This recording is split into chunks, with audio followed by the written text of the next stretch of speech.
kam pieder kūdra un Latvijas purvi. Mūsu valstī zemes dzīļu resursi pieder zemes īpašniekam.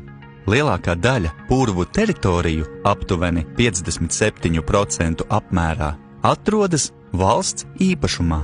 Pašvaldību īpašumā atrodas aptuveni 36%. Savukārt, aptuveni 7% no purvu platībām atrodas citu privāto personu īpašumā.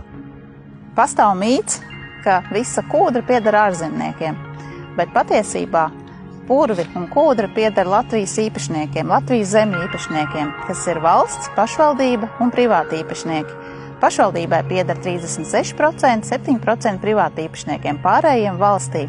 Valsts īpašums lielākajā daļā apsaimnieko Latvijas valsts meži. Un mēs visi kopīgi esam nozars pārstāvi atbildīgi par to, kā kūdras resursu racionāli izmantot un ilgtermiņā. Un tie nav ārzemnieki, tie esam mēs paši.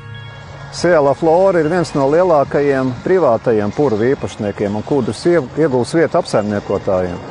Mēs apsaimniekojam tos purvus, kas ir īpašumā 1750 hektāru platībā, bet te pašā laikā mēs arī nomājam no Latvijas valsts mežiem 300 hektārus. Un es varu apliecināt to, ka regulējums attiecībā uz derīgā izrakteņa kūdras resursu iegūšanu tiek ļoti stingri normatīvos aktos noteikts. Mēs izpildām visus nosacījumus, ko izvirza ilgspējas principi attiecīgajā zemē, un mūsu tāda ļoti būtiska iezīme ir tā, ka mēs domājam arī ļoti daudz par šo zemju izmantošanu arī pēc kūdras iegūs, un tāpēc tas mūsu klimata neutralitātes koncepts, ko mēs esam izvirzījuši līdz 2030. gadam, ietver arī šo aspektu.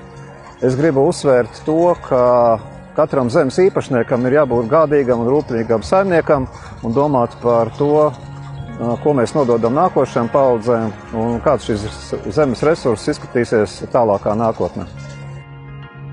Augustā uzzināsim, kā es varu uzzināt, vai manā zemē ir kūdras resursi.